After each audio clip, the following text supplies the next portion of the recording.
নমস্কার, আমার বাংলা নিয়ে আপনাদের সাথে রয়েছে আমি প্রিয়াঙ্কা। 21শে জুলাই তৃণমূলের ক্যালেন্ডারে অত্যন্ত গুরুত্বপূর্ণ একটা দিন, যেদিন প্রত্যেকেরই নজর ছিল দলনেত্রী তৃণমূল সুপ্রিমো ঠিক কি বার্তা দেন। দুর্নীতি বেনিয়মের একাধিক অভিযোগ ক্ষুব্ধ মমতা বন্দ্যোপাধ্যায়।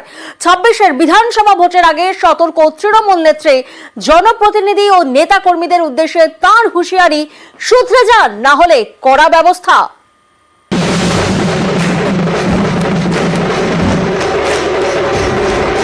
আমি বিবেকবান চাই, বিত্তবান চাই না। আমি অল মিউনিসিপ্যালিটি, পঞ্চায়েত, এমএলএ, এমপিদের সকলকে বলবো, এখন থেকে কোনো অভিযোগ যেন কারো বিরুদ্ধে দল না পায়। যদি কোনো অভিযোগ কারো বিরুদ্ধে পায়, আমরা কিন্তু উপযুক্ত অ্যাকশন নেব। 21শে জুলাই তৃণমূলের ক্যালেন্ডারে অত্যন্ত গুরুত্বপূর্ণ দিন। 24এর লোকসভা ভোটে রাজ্য জুড়ে সবুজ ঝড়ের পর এবারের 21এর সমাবেশ।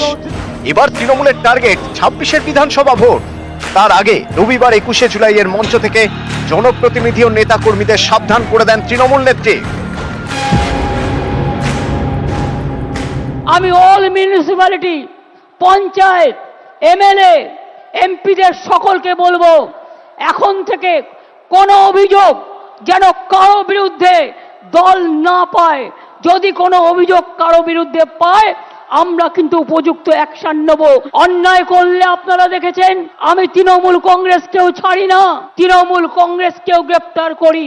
মা বোনেদের সম্মান দেবেন। সংখ্যালঘু, schedule caste, schedule tribe, OBC সবাইকে সাথে নিয়ে একসাথে বাঁচতে হবে। নোংরা যদি গায়ে লাগে, মনে লাগে, সেটা কিন্তু ধোয়া যায় না। দুর্নীতির সাথে আপোষ নয়। আর যারা ইলেক্টেড হয়ে মানুষকে সেবা দেবেন না, তাদের সাথে আমরা কোনো সম্পর্ক রাখবো না। অন্যায় করব না তো, অন্যায়কে সাপোর্ট দেবেন না তো, দুর্নীতি থেকেও জড়াবেন না তো, যারা জড়াবে তাদের সঙ্গে সঙ্গে ধরবেন তো। আমরা মানুষের পাহারাদার। তৃণমূল কংগ্রেস, আমরা মানুষের সামাজিক বন্ধু হব। আমি বিবেকবান চাই, বিত্তবান চাই না। পয়সা আসে চলে যায়, সেবার কোনো বিকল্প নাই। যা আছে ঘরে সেটা খেয়ে বেঁচে থাকুন। আমার লোভ করবার দরকার নই। আমরা লোভী হতে চাই না। যতদিন আপনারা এই কাজটা করে দিতে পারবেন, ততদিন মনে রাখবেন, আপনাদের কেউ সরাতে পারবে না, আপনাদের কেউ হটাতে পারবে না। আমি স্যালুট জানাই বাংলার মানুষকে, যারা আপনারা আমাদের সমর্থন দিয়েছেন। যারা দেননি, আগামী দিন তাদের কাছেও সমর্থন আশা করব। মনে রাখতে হবে, আমরা যত জিতব তত আমাদের নরম হতে হবে। আমরা যত জিতব তত আমাদের দায়িত্ব বাড়বে। আমরা যত জিতব তত মানুষের কর্মী হতে পারবো। তৃণমূল কংগ্রেস শুধু রাজনৈতিক দলের কর্মী নয়, তৃণমূল কংগ্রেস একটা সেবার কাজকর্মের প্ল্যাটফর্ম। যেখানে যেখানে জিতেছেন, ভালো করে মানুষকে গিয়ে ধন্যবাদ জানাবেন। তাদের কি বাকি আছে কাজটা করবেন। যেটা পারবেন না, দলকে জানাবেন। যেখানে আমরা জিতিনি, সেখানে মানুষের ঘরে ঘরে গিয়ে বলবেন, আমাদের ক্ষমা করবেন। হয়তো আপনাদের বিশ্বাসযোগ্যতায় আমাদের কোনো খামতি ছিল, আগামী দিন যাতে না হয় আমরা দেখব। গাড়িতে ঘোরার চেয়েও পায়ে হেঁটে গ্রামে ঘোরা ভালো, স্কুটারে ঘোরা ভালো, সাইকেলে ঘোরা ভালো। আমি মনে করি তৃণমূল কংগ্রেসের কোনো নেতা নেই, কোনো কেউ কেটা নয়। আমরা সবাই কর্মী। কর্মীরা ছাড়া কোনো কিছু হতে পারে না। কর্মীরা আমাদের সম্পদ। কাউকে বাদ দিয়ে নয়, কাউকে অবহেলা করে নয়। যদি কোনো পুরনো সাথী রাগ করে বসে থাকে, অভিমান করে বসে থাকে, তাকে ডেকে আনবেন, ডেকে এনে কাজ করবেন। নিউজ 18 বাংলা। ফল খারাপে ব্যবস্থা। যেসব জায়গায় তৃণমূল ভালো ফল করতে পারেনি, সেই সব জায়গায় দায়িত্বপ্রাপ্তদের বিরুদ্ধে ব্যবস্থা নেওয়া হবে। পুরপ্রধান, টাউন সভাপতি, পঞ্চায়েত প্রধান, অঞ্চল সভাপতি কেউই রেহাই পাবেন না। 21শে জুলাইয়ের মঞ্চ থেকে হুঁশিয়ারি দিলেন অভিষেক বন্দ্যোপাধ্যায়।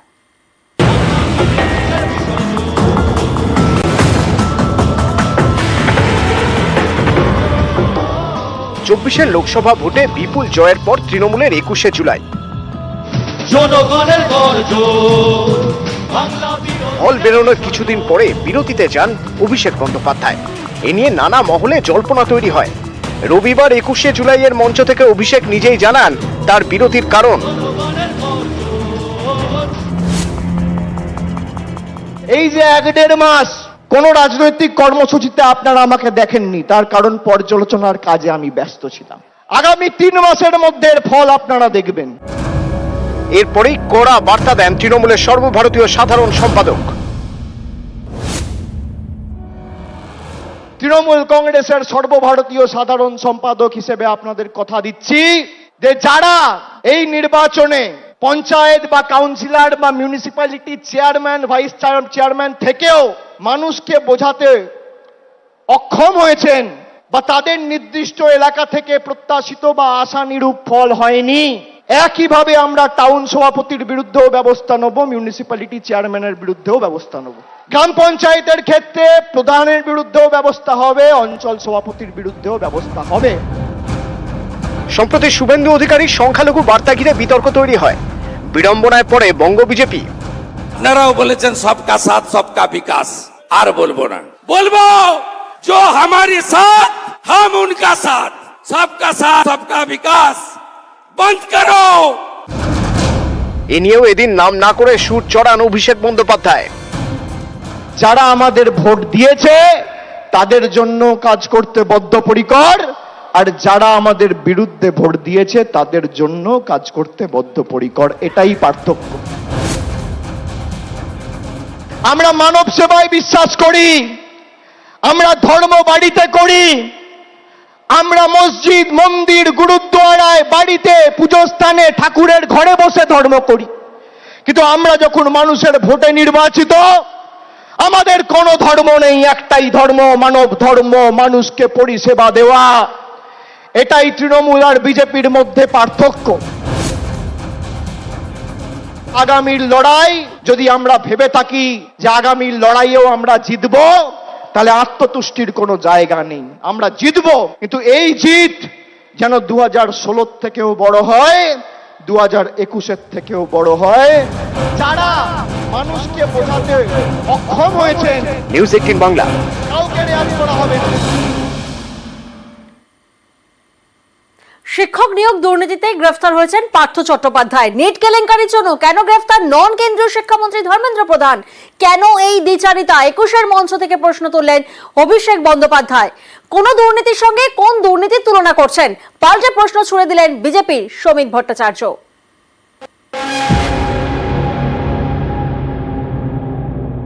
তথাকথিত এসএসসি বা টেট কেলেঙ্কারির নাম করে যদি পার্থ চ্যাটার্জির বাড়িতে রেড করে ইডি তাকে গ্রেপ্তার করে, তাহলে স্বাধীন ভারতবর্ষের সর্ববৃহৎ কেলেঙ্কারি নিট কেলেঙ্কারি, সেই নিট কেলেঙ্কারিতে প্রশ্নপত্র ফাঁস হওয়ার কারণে ইডি কেন ধর্মেন্দ্র প্রধানের বাড়িতে রেড করে তাকে অ্যারেস্ট করবে না? কেন এই রাজনৈতিক পক্ষপাত দুষ্ট আচরণ? কেন এই দ্বিচারিতা? কোন দুর্নীতির সঙ্গে কোন দুর্নীতির তুলনা করছেন? পার্থ চট্টোপাধ্যায়কে গ্রেপ্তার করা হয়েছে কোর্টের নির্দেশে, কোর্টের নজরদারিতে। মামলা করুন না, সুপ্রিম কোর্টে মামলা চলছে তো, সাবজুডিস ম্যাটার। সুপ্রিম কোর্ট তার অবজারভেশন জানিয়েছে।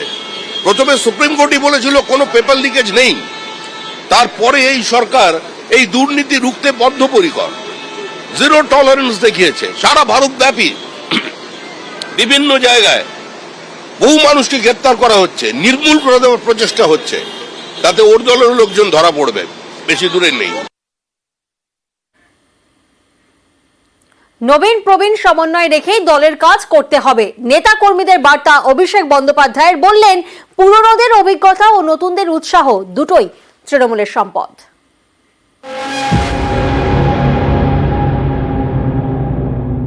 আমি বলেছিলাম 2021 সালের 21 জুলাইয়ে যে যারা তৃণমূলে 21-এর নির্বাচনের আগে নিঃশ্বাস নিতে কষ্ট হচ্ছে, দম বন্ধ হয়ে আসছে বলে তৃণমূল ছেড়ে বিজেপিতে গেছিল, আবার যখন ফিরে আসতে চেয়েছে আমরা কয়েকজনকে দলে নিয়েছি। আমি কথা দিয়েছিলাম যারা দলে ঢুকছে তাদের কাউকে তৃণমূল কংগ্রেসের একটা সৈনিকের উপর ছড়ি ঘোরাতে দেবো না। 3 বছর পর আজকে তারা পারেনি। যারা নতুন তৃণমূলে এসছেন তাদেরকে তৃণমূলের সংগ্রাম, নেত্রীর লড়াই 21শে জুলাইয়ের ইতিহাস সম্পর্কে জানতে হবে। আর পুরনোরা যারা আছেন তাদেরকেও নতুনকে সাথে নিয়ে আগামী দিন দলকে আরো শক্তিশালী করার জন্য মাঠে নেমে লড়াই করতে হবে। পুরনোদের অভিজ্ঞতা আর নতুনদের উৎসাহ উদ্দীপনা দুটোই তৃণমূলের একই বৃন্তে দুটো কুসুম। অযথা কোন রকম কোনো বাগ বিতণ্ডায় জড়াবেন না, আমাদের সংযত থাকতে হবে। অখিলেশের মুখে মমতা স্তুতি, পায়ে চোট নিয়েও একা হাতে বিজেপি বিরোধিতা তৃণমূল নেত্রের। দেশে এত সাহসী নেতা নেই, দাবি সভাপ্রধান অখিলেশ যাদবের। जब वो असली लड़ाई में थी, पैर में चोट थी, वो चल नहीं पा रही थी, उसके बावजूद भी वो चुनाव प्रचार में थी। और उस समय हम लोगों ने देखा और यही कहा था कि एक अकेली लड़ जाएगी, जीतेगी और बढ़ जाएगी। पैर में प्लास्टर बांध करके वो अपने कार्यकर्ताओं के लिए और सरकार बनाने के लिए आपसे आह्वान कर रही थी। उस समय जो वो लाइनें थीं वो उस समय भी महत्व रखती थीं। और आज जब मैं इतने बड़े कार्यकर्ताओं के बीच में आया हूं तो मैं उन लाइनों को दोबारा कहता हूं कि एक अकेले लड़ जाएगी, जीतेगी और बढ़ जाएगी। ऐसे कम नेता होते हैं जो अपनी जान हथेली पर रख करके लड़ते हों, और उनका साथ इतनी बड़ी संख्या में लोगों ने देने का काम किया है। নীতি জলাঞ্জলি দিয়ে ক্ষমতায় বিজেপি, এই সরকার বেশি দিন টিকবে না, দাবি করছেন অখিলেশ যাদব। हर हाल में मैं किसी भी स्तर तक वो लोग गिर करके सत्ता में अपने हाथ में रखना चाहते हैं। हालांकि बंगाल ने आप लोगों ने मिलकर के यहां मुकाबला किया, बीजेपी को हटा दिया, पीछे छोड़ दिया। यूपी भी आपके साथ रह करके पीछे छोड़ दिया। ये जो सत्ता में कुछ दिन के लिए आए हैं, ये कुछ दिन के मेहमान हैं। मैंने लोकसभा में भी कहा और आज भी कहता हूं, जो दिल्ली में सरकार में बैठे लोग हैं वो सरकार चलने वाली नहीं है, वो सरकार गिरने वाली है। और हम और आप लोग देखेंगे एक दिन कि यही सरकार गिरेगी और हमारे आपके लिए खुशियों के दिन भी आएंगे। 24 লোকসভা ভোটেও বিজেপির ভরাডুবি, এর জন্য ফের দলকেই নিশানা করলেন দিলীপ ঘোষ। বললেন ভোট করানো শিখতে হবে। এতে সুকান্ত মজুমদারের প্রতিক্রিয়া, মানুষ সব শিখে জন্মায় না, শিখতে সময় লাগে। আমাদের অভিজ্ঞতা কম আছে, আমরা সংগঠন জানি, আন্দোলন জানি, কিন্তু ভোট করাতে জানি না। ভোট কি করে করাতে হয় সেটা জানতে হবে, শিখতে হবে। প্রত্যেক নির্বাচন থেকে অভিজ্ঞতা সঞ্চয় করে আগামী নির্বাচনে যাতে ভালো করা যায় তার চেষ্টা করতে হবে। দেখুন, বিজেপি নতুন পার্টি, নতুন পার্টি বলতে ইন দ্য সেন্স যে আমরা পশ্চিমবঙ্গে যে লড়াইয়ে এসেছি সেটা তো 2018 সাল 17 সাল এই সময় থেকে আসতে শুরু করেছে। তো স্বাভাবিকভাবে মানুষকে সব কিছু শিখতে সময় লাগে, মায়ের পেট থেকে তো সব শিখে আসে না। আমরা সময়ের সাথে সাথে অনেক কিছু শিখছি। 21-এর পর 24-এর লোকসভা ভোটেও বাংলায় ধরাশায়ী বিজেপি। আগের থেকে এবার লোকসভা ভোটে আসন সংখ্যা কমেছে, হেরে গিয়েছেন একের পর এক হেভিওয়েট পদ্মপ্রার্থী। সম্প্রতি কলকাতায় বিজেপির বর্ধিত রাজ্য কর্মসমিতির বৈঠক হয়। এই বৈঠকে সংগঠন নিয়ে প্রশ্ন তোলেন বিজেপির একাধিক নেতা। আপনি ভোট করাবেন কি করে? সাংগঠনিক দুর্বলতা আছে, তাই তো ভোট করাতে পারছেন। ওই সাংগঠনিক দুর্বলতাটাকে ঠিক করতে হবে। দিশা দেখাতে না পারলে পুরো ফেল করে যাবো। সাংগঠনিক বদলে নিশ্চয়ই দরকার আছে। কোন ব্যর্থ মানুষকে সবাই দেখতে পছন্দ করে না, নতুনদেরকে সুযোগ দিতে হয়। এবার দিলীপ ঘোষ মানলেন ভোট করানোয় তাদের অনভিজ্ঞতা রয়েছে। গতবারে আমাদের লড়াইয়ের ফলেতে 77 আমরা পৌঁছেছিলাম। আশা করেছিলাম 100 বেশি সিট পাবো, সরকার হয়ে যাবে। সাধারণ মানুষ বলেছিল, পুলিশ কর্মচারী ধরে নিয়েছিল আমরা জিতবো, কিন্তু হয়নি। তার মানে কোথাও আমাদের কাছে আমাদের অভিজ্ঞতা কম আছে, আমরা সংগঠন জানি, আন্দোলন জানি, কিন্তু ভোট করাতে জানি। কি করে করাতে হয় সেটা জানতে হবে, শিখতে হবে। প্রত্যেক নির্বাচন থেকে অভিজ্ঞতা সঞ্চয় করে আগামী নির্বাচনে যাতে ভালো করা যায় তার চেষ্টা করতে হবে। এবার বাংলায় বিজেপি ধরাশায়ী হওয়ার পর এই দিলীপ ঘোষই সবার আগে সুর চড়ান। রাজনীতিতে চক্রান্ত, কাঠিবাজি, এটা রাজনীতির অঙ্গ, আমি সেভাবেই নিয়েছি। আমি পুরো পরিশ্রম করেছি, কিন্তু সফলতা আসেনি। রাজনীতিতে যা হয় সবাই কাঠি নিয়ে ঘুরতে থাকে। বেশ কিছুদিন ধরে অবশ্য দিলীপের মুখে প্রায় তালা। বুধবার বর্ধিত রাজ্য কর্মসমিতির বৈঠকেও দিলীপ ছিলেন নীরব।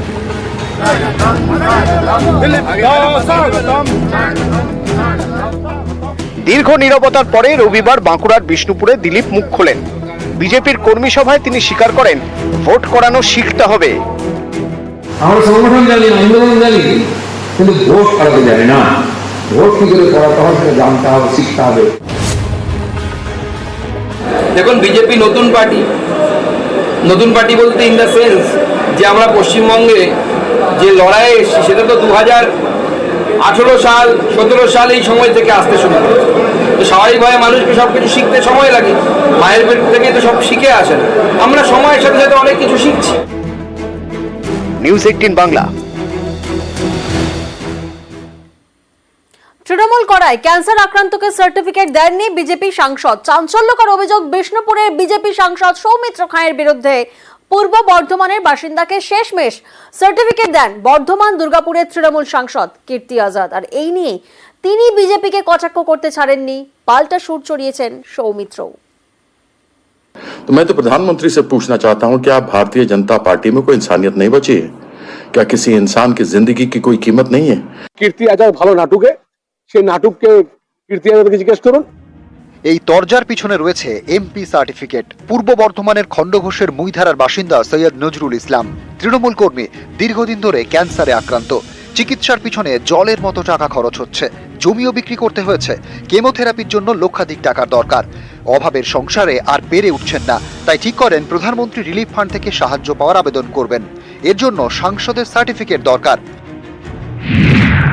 পূর্ব বর্ধমানের খণ্ডঘোষ এলাকাটি বাঁকুড়ার বিষ্ণুপুর লোকসভা কেন্দ্রের মধ্যে পড়ে।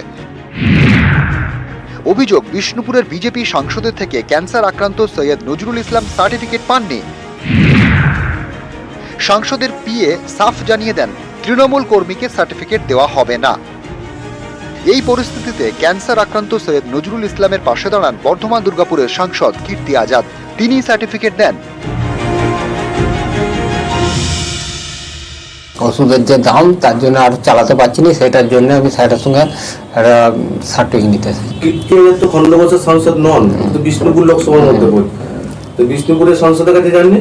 ওইখানে গিয়েছিলাম, ওর পিএ বললো যে তোমরা এই সৌমিত্র খায়ের বললো যে তোমরা তৃণমূলকে ভোট দিয়েছো, তোমরা সেখানে যাও, আমরা দিতে পারবো না। तो मैं तो प्रधानमंत्री से पूछना चाहता हूं कि आप भारतीय जनता पार्टी में कोई इंसानियत नहीं बची है क्या? किसी इंसान की जिंदगी की कोई कीमत नहीं है? भगवान करे उसको समय से चिट्ठी मिल गई है, उसका स्वास्थ्य लाभ हो, उसको कैंसर के जो पीड़ित है, ग्रसित है, उसके अंदर उसको दर्द न हो। यह मैं मां काली से प्रार्थना करता हूं। কীর্তি আজাদ ভালো নাটকে, সেই নাটককে কীর্তি আজাদকে জিজ্ঞেস করুন, এবং যদি চিকিৎসা না পেয়ে থাকেন আমার সঙ্গে যোগাযোগ করবেন, এমসে ভর্তি করে দেবো। নিউজ 18 বাংলা। বাংলাদেশের দিকে আবার নজর রাখবো। বাংলাদেশে সেখানে সংরক্ষণ নিয়ে পুরনো রায় প্রত্যাহার, সংরক্ষণ নিয়ে নতুন রায় ঘোষণা সুপ্রিম কোর্টে।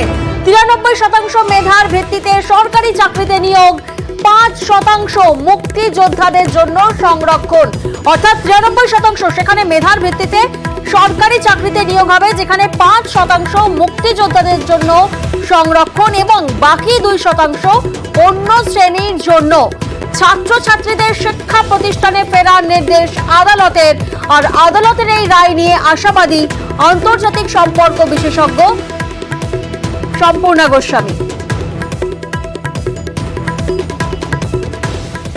সুপ্রিম কোর্টের রায়টা আশা করছি আপামর বাংলাদেশের যে আপামর জনতা তারা অ্যাকসেপ্ট করবে। কোটা বিরোধী যে আন্দোলন ছিল, সেই আন্দোলনটা মূলত ছিল মুক্তিযোদ্ধা বা ভেটারেন্সদের যে কোটাটা ছিল সেটা নিয়ে, কিন্তু সেটা আমরা 5% ডেফিনেটলি সেটা 5% এসছে, কিন্তু বাকি যে কোটাটা আছে প্রতিবন্ধী বা তৃতীয় লিঙ্গ সেইটাকে কমিয়ে কিন্তু মাত্র 2% আনা হয়েছে।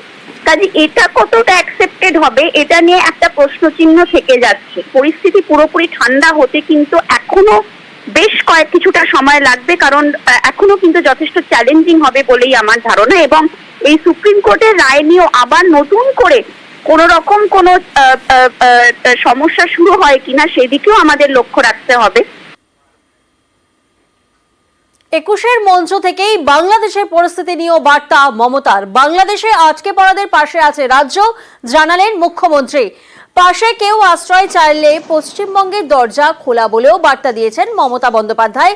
তবে বাংলাদেশের অশান্তি নিয়ে কোনো রকম প্ররোচনাতে পা নয়, শহীদ দিবসের মঞ্চ থেকেই বার্তা দেন তৃণমূল নেত্রী। বাংলাদেশে নিয়ে যদি আপনাদের কোনো পরিবার থাকে, পরিজন থাকে, যদি কোনো সহযোগিতার দরকার হয়, আমি বাংলাদেশ নিয়ে কোনো কথা বলতে পারি না, যা বলার ইন্ডিয়া গভর্নমেন্ট বলবে। অসহায় মানুষ যদি বাংলায় দরজা খটখটানি করে আমরা তাদের আশ্রয় নিশ্চয়ই দেব। এটা ইউনাইটেড নেশনসের একটা রেজুলেশন আছে। বাংলাদেশ নিয়ে আমরা যেন কোনো প্ররোচনাতে না যাই, আমরা যেন কোনো উত্তেজনাতে না যাই। আমাদের সহমর্মিতা, আমাদের দুঃখ, সে যারই রক্ত ঝরুক তাদের জন্য আছে। আমরা দুঃখী, আমরাও খবর রাখছি। এক্স হ্যান্ডেলে বাংলাদেশ ছাড়া পড়ুয়াদের সব রকম সাহায্যের বার্তা। এক্স হ্যান্ডেলে বার্তা দিয়েছেন মমতা বন্দ্যোপাধ্যায়। অশান্ত বাংলাদেশ থেকে 100-রও বেশি পড়ুয়া ও মানুষ ভারতে বাংলায় ফিরছেন। এক্স হ্যান্ডেলে পোস্ট করেছেন মুখ্যমন্ত্রী মমতা বন্দ্যোপাধ্যায়। তিনি জানিয়েছেন তিনি প্রশাসনকে বলেছেন যারা ফিরছেন তাদের সব রকমের সাহায্য ও সহায়তা করতে। আজ হিলি সীমান্ত দিয়ে 300 পড়ুয়া ফিরছেন, তারা তাদের নির্দিষ্ট গন্তব্যে নিরাপদেই ফিরতে পেরেছেন। এক্স হ্যান্ডেলে পোস্ট করেছেন মুখ্যমন্ত্রী মমতা বন্দ্যোপাধ্যায়। এদের মধ্যে আমরা 35 জনকে ন্যূনতম সহায়তাও করেছি, আমরা ঐক্যবদ্ধ।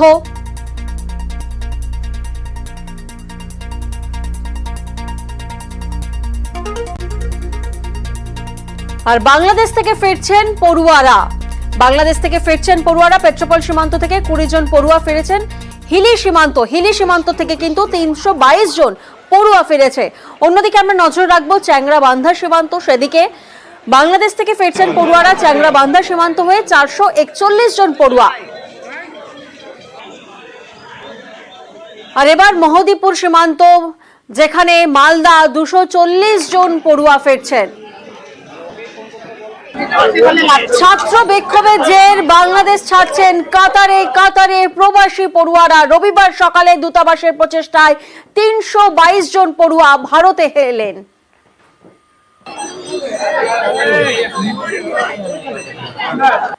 খুব বাজে পরিস্থিতি আছে, মানে খুব অ্যাটাকস হচ্ছে হস্টেলে, মানে স্টুডেন্টরা দঙ্গা করছে, মার্কেটের অবস্থা মানে খুব বাজে আছে। আমরাকে মানে ক্যাম্পাসটা বাইরে দিতে যাচ্ছে না, এমনি আছে। 200 to 300 স্টুডেন্টস। হ্যাঁ, সবাই চলে আসে। एम्बेसीरा असिस्टेंट प्रोवाइड করেছিল। अभी बांग्लादेश से आ रहे हैं। अभी बांग्लादेश में स्टूडेंट प्रोटेस्ट के चक्कर में सिचुएशन टेंस होने लगा था, तो इंडियन एम्बेसी का शुक्रिया कि हम लोग को टाइम पे इवैक्यूएट कर लिया गया, वरना टेंस सिचुएशन और हो सकता था। अभी वहाँ का माहौल कैसा है? अभी वहाँ का माहौल टेंस्ड है और नहीं पता कितने दिन तक और चलेगा, लेकिन हम लोग इंडिया आके सेफ है, बेटर फील कर रहे हैं। অশান্ত বাংলাদেশ থেকে ফিরলেন 20 জন পড়ুয়া। পেট্রাপোল সীমান্ত হয়ে ফেরেন ডাক্তারি পড়তে যাওয়া 20 জন পড়ুয়া। বেশিরভাগ পড়ুয়াই কাশ্মীর ও গুজরাটের বাসিন্দা। সংরক্ষণ নিয়ে বেশ কিছুদিন ধরেই উত্তাল বাংলাদেশ, তার মধ্যেই নিরাপদে দেশে ফিরলেন 20 জন পড়ুয়া।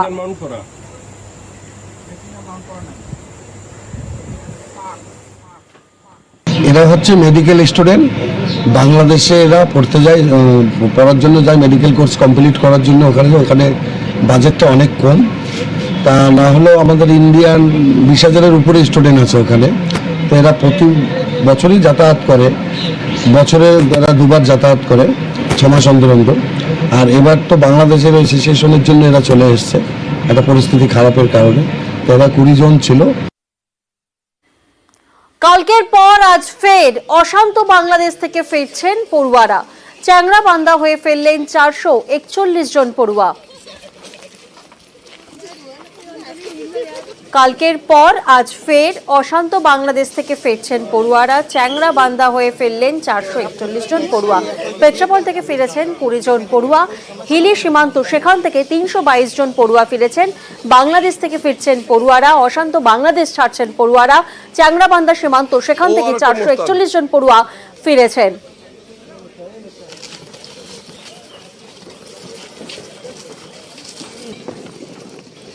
एक्चुअली हम ये सोच रहे थे कि हम वहीं पे स्टे करेंगे, लेकिन एक्चुअली जो हाई कमीशन ऑफ इंडिया है उन्होंने वहाँ नहीं माना। उन्होंने बोला कि आपको यहाँ से इवैक्यूएट करेंगे और उन्होंने पूरी मदद की हमें इवैक्यूएशन में।